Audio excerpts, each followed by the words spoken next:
What's up, everybody? This is my shelf of graphic novels. This is shelf one. I actually have two that I'm working on. I'm always working on my graphic novels, so I thought I'd show you a little bit about them, maybe give just a quick review. The first one up is Vlad the Impaler. It's about the man who became Dracula, kind of his story. This is really gruesome. I would say probably should be rated NC-17. But I mean, some of the stuff in here, some of the artwork is pretty gruesome. There's a lot of nudity and stuff like that. But I mean, if you don't mind that, it's a pretty good read, pretty quick read. You can read it in one sitting. But I mean, look at yeah. But it's a good read though. I liked it. Next up, one that I don't like very much, Frank Miller's Ronin. This one was, I mean, whenever you read it, it's got a lot of weird, let me see if I can find something. I mean, the story is kind of crazy. It's about a Ronin.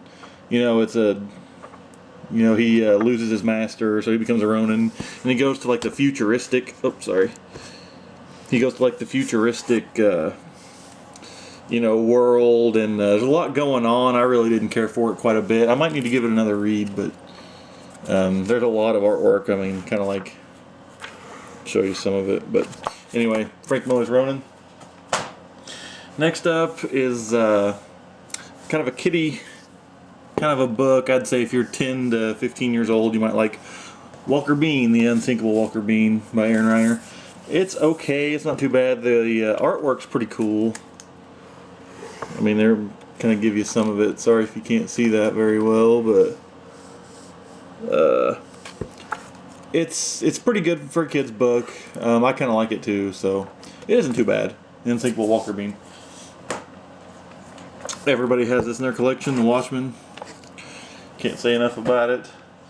This is probably one of the best Batman graphic novels. It is The Killing Joke. Really good. A lot of people. This is infamous for the actual what the Joker does. I don't want to give it away, but there's a lot of controversy at the end as far as what it actually means. That's the only reason why I don't kind of like it. But it is it's pretty good though. Like I said, it ranks up there. The Killing Joke. Next up, Brad Meltzer's Identity Crisis. A lot of people, anybody that I've talked to, you either love this or you hate this book. And I kind of like it. I actually really like it. A lot of people don't like the people that get killed in it. I'm not going to tell you any spoilers or anything, but there's some superheroes and their families that die in this.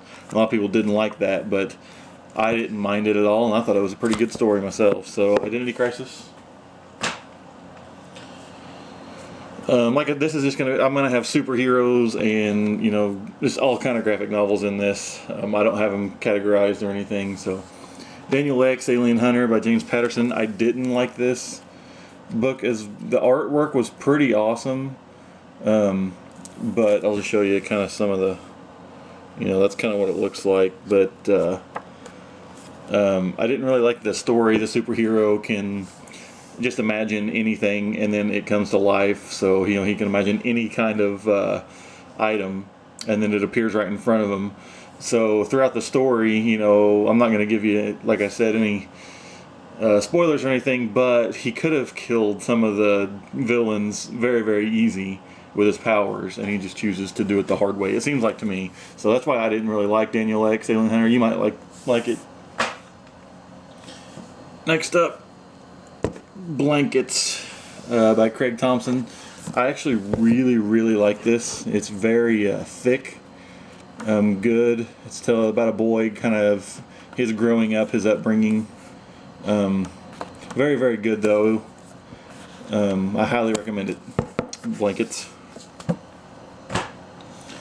Next up, one of the most probably that I have is From Hell. Alan Moore and Eddie Campbell. This is about one of the theories, anyway, about Jack the Ripper, who he was, and kind of tells it. This is very gruesome. There's some sex scenes and some just really gruesome murders and stuff in here. It's all done in black and white. I didn't really like the font is the only thing. I might be able to show you some of the font, but I didn't really like how that was kind of done. But other than that, it was a pretty good story. It was, pretty good read. Pick it up. Next up, Batman's A Death in the Family. This version, I actually have two versions of this, and this one has the second half of it, but I'll show you some artwork here. But this is a story of how Jason Todd gets killed by the Joker. The Joker kills him, and then this version, there's also a thinner version, but this version also has the coming of Tim Drake as the new Robin. So this is pretty pivotal in the Batman whole series, but that's pretty neat artwork there. Pick it up. Next up, Peaceful Warrior. This one was pretty good. It's almost like a Karate Kid kind of. He's a gymnast, and he goes and meets this old man who kind of teaches him about mind and body and spirit and all that stuff. It's pretty good read. Kind of hard to find. Another hard to find is War is Boring. If you are into journalism at all, or into like a war correspondent type, pick this up. It's all in black and white, and he just kind of goes over. He's a war journalist, and he goes over to all the different wars and kind of reports on them and all that stuff. And it was okay. I didn't like this very well. I don't really recommend it unless you're into journalism. If you are, pick it up. One of the best all-time graphic novels, in my opinion, Mouse. It's about a guy, Art Spiegelman, and he tries to get the story out of his father about the Holocaust. His father was a Jew back in there, and all the Jews are mice, and the Nazis are cats, and the Americans are dogs, and I think Poland was pigs. Pretty good. Pick it up. It's actually a 1 and 2 part series, and that's it. Pick it up. One of the best ones. One of the best Batman graphic novels, I think, out there so far that I've read is The Long Halloween. This is a very, very good one. It starts out, it isn't just set on Halloween. It's set on one whole full year of it. Starts on Halloween, and then it goes through all the different holidays. But some of my favorites here. Let me see if I can find it. Like, there's Christmas with the Joker. And he goes out, and they all kind of have specific holidays that they all do. So pick it up, definitely. There's the Joker, kind of. It's good. It's a very, very good, probably possibly the best Batman in my opinion, graphic novel.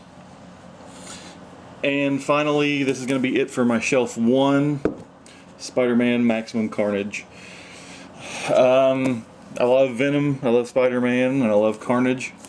This graphic novel here, it's all about Carnage escaping prison and just, wreaking havoc on the city. And so Spider-Man kind of teams up with Venom to try to stop Carnage, and he gets Shriek and Doppelganger and everybody else. I can't remember who all's in this, but the whole graphic novel is nothing but a huge fight. And then they stop for a little bit, and then they fight some more. And then they stop a little bit, and then they fight more. The whole book, I'd say 95% of it is just nothing but battle. But, yeah, there's a Doppelganger. And then Spider-Man teams up with Venom and Cloak and Dagger and all that. So it's good. I like more of a story whenever I read something this big. This is just more of an all-out Maximum Carnage. So, all right, guys, that's it. Shelf number 1. I might do shelf number 2 here in a little while. Have a good night.